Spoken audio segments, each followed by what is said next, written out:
Les dons de l'Esprit Saint. Frères et sœurs chrétiens, au sujet des dons de l'Esprit Saint, je ne veux pas que vous restiez ignorants. Autrefois, vous ne connaissiez pas encore Dieu. Vous le savez, vous étiez entraînés vers les faux dieux qui ne parlent pas. Vous ne pouviez pas leur résister. C'est pourquoi je veux vous faire savoir une chose. Si quelqu'un parle avec l'aide de l'Esprit de Dieu, il ne peut pas dire « que Jésus soit maudit ». Et sans l'aide de l'Esprit Saint, personne ne peut dire « Jésus est le Seigneur ». Oui, il y a des dons différents, mais c'est le même Esprit qui les donne. Il y a des façons de servir différentes, mais on sert le même Seigneur. Il y a des activités différentes, mais c'est le même Dieu qui les produit toutes en tous. Chacun reçoit le don de montrer la puissance de l'Esprit Saint, et cela pour le bien de tous. L'un reçoit de l'Esprit le don de parler avec sagesse. L'autre reçoit du même esprit le don de faire connaître Dieu. Un autre reçoit de ce même esprit le don d'une foi très solide. Un autre reçoit de cet unique esprit le don de guérir les malades. Un autre peut faire des actions extraordinaires. Un autre peut parler au nom de Dieu. Un autre sait faire la différence entre ce qui vient de l'Esprit Saint et ce qui ne vient pas de lui. Un autre peut parler en des langues inconnues. Un autre peut les traduire. Mais tout cela, c'est le seul et même Esprit Saint qui le rend possible. Il distribue ses dons à chacun comme il veut. La communauté chrétienne forme le corps du Christ. Utilisons une comparaison. Le corps forme un tout, et pourtant il a plusieurs parties. Malgré leur nombre, toutes les parties du corps ne forment qu'un seul corps. Pour le Christ, c'est la même chose. Tous, juifs et non-juifs, esclaves et personnes libres, nous avons reçu le baptême dans un seul Esprit Saint, pour former un seul corps. Nous avons tous bu à la source de cet unique esprit. En effet, le corps n'a pas qu'une seule partie, il en a plusieurs. Le pied peut dire « Moi je ne suis pas une main, donc je ne fais pas partie du corps ». Pourtant il fait quand même partie du corps. L'oreille peut dire « Je ne suis pas un œil, donc je ne fais pas partie du corps ». Pourtant elle fait quand même partie du corps. Si dans le corps, il n'y avait que les yeux, comment pourrait-on entendre? S'il n'y avait que les oreilles, comment pourrait-on sentir les odeurs?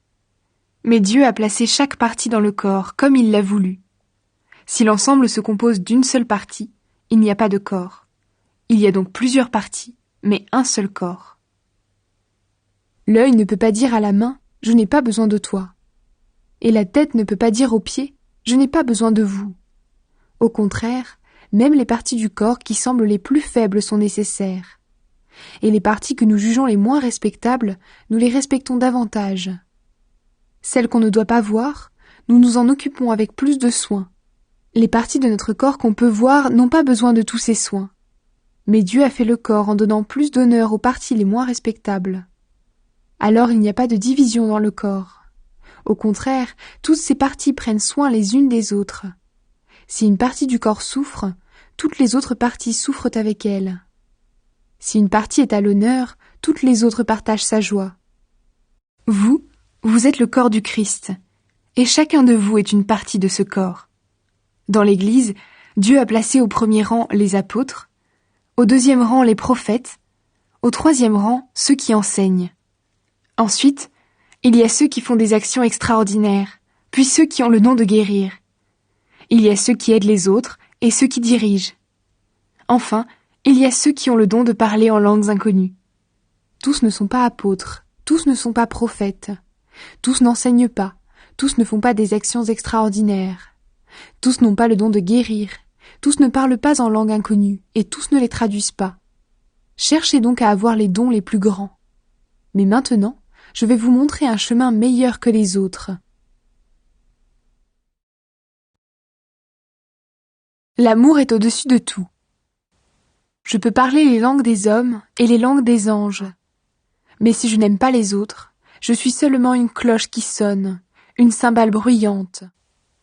Je peux avoir le don de parler au nom de Dieu. Je peux comprendre tous les mystères et posséder toute la connaissance. Je peux avoir une foi assez grande pour déplacer les montagnes. Mais si je n'aime pas les autres, je ne suis rien. Je peux distribuer toutes mes richesses à ceux qui ont faim. Je peux livrer mon corps au feu. Mais si je n'aime pas les autres, je n'y gagne rien. L'amour est patient, l'amour rend service. Il n'est pas jaloux, il ne se vante pas, il ne se gonfle pas d'orgueil. L'amour ne fait rien de honteux, il ne cherche pas son intérêt, il ne se met pas en colère, il ne se souvient pas du mal. Il ne se réjouit pas de l'injustice, mais il se réjouit de la vérité. L'amour excuse tout, il croit tout, il espère tout, il supporte tout. L'amour ne disparaît jamais. Les paroles dites au nom de Dieu s'arrêteront. Le don de parler en langues inconnues disparaîtra. La connaissance finira. En effet, nous ne connaissons pas tout, et les paroles dites au nom de Dieu ne sont pas complètes. Mais quand tout deviendra parfait, ce qui n'est pas complet disparaîtra. Quand j'étais enfant, je parlais comme un enfant, je pensais comme un enfant. Maintenant, je suis un homme, et je n'agis plus comme un enfant. À présent, nous ne voyons pas les choses clairement, nous les voyons comme dans un miroir, mais plus tard, nous verrons face à face. À présent, je ne connais pas tout, mais plus tard, je connaîtrai comme Dieu me connaît. Maintenant, 3 choses sont toujours là, la foi, l'espérance et l'amour. Mais la plus grande des 3, c'est l'amour. Les dons de l'Esprit Saint doivent servir à tous. Cherchez avant tout à aimer les autres. Désirez les dons de l'Esprit Saint, surtout le don de parler au nom de Dieu. Si quelqu'un parle en langues inconnues, il ne parle pas aux gens, mais à Dieu. Personne ne le comprend. Avec l'aide de l'Esprit Saint, il dit des choses mystérieuses. Mais si quelqu'un parle au nom de Dieu, il parle aux gens. Il construit la communauté, il encourage et il console. Celui qui parle en langues inconnues ne construit que lui-même. Au contraire, celui qui parle au nom de Dieu construit la communauté tout entière. Je souhaite que vous parliez tous en langues inconnues, mais j'aime encore mieux que vous parliez au nom de Dieu. Parler au nom de Dieu, cela vaut mieux que de parler en langues inconnues, sauf si quelqu'un traduit pour construire la communauté. Frères et sœurs chrétiens, prenons un exemple. Je viens vous voir et je vous parle en langues inconnues. Si mes paroles ne vous apportent rien, ni message clair, ni connaissance, ni parole de la part de Dieu, ni enseignement, est-ce que je vous rends service? C'est la même chose pour les instruments de musique, comme la flûte ou la cithare. Si leurs sons ne sont pas différents, comment distinguer la musique que chacune joue? Et si la trompette ne sonne pas clairement, qui va se préparer pour le combat? Pour vous, c'est pareil. Si vous parlez avec des mots qu'on ne comprend pas, comment savoir ce que vous dites? Vos paroles sont du vent. Il y a beaucoup de langues différentes sur la terre, et toutes veulent dire quelque chose. Si je ne connais pas la langue de la personne qui me parle, je suis pour elle un étranger, et elle est une étrangère pour moi. Pour vous, c'est pareil. Puisque vous désirez les dons de l'Esprit Saint, cherchez-les toujours davantage, mais pour construire la communauté rassemblée. C'est pourquoi celui qui parle en langues inconnues doit prier pour avoir le don de les traduire. Si je prie en langues inconnues, mon cœur est en prière, mais mon intelligence ne travaille pas. Alors que faire?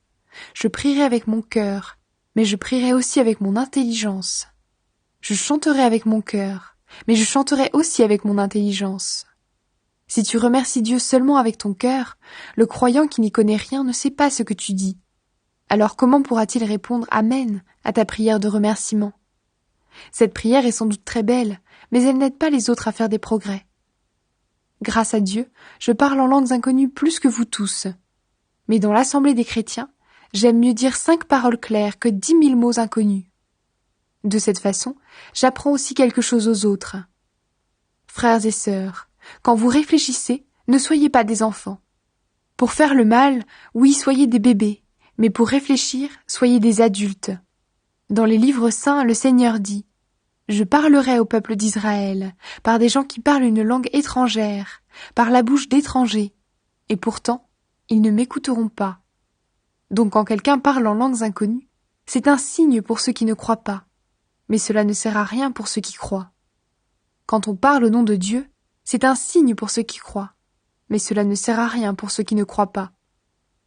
Par exemple, toute l'Église est rassemblée, et tous parlent en langues inconnues. Des croyants qui n'y connaissent rien ou des incroyants arrivent. Ils vont penser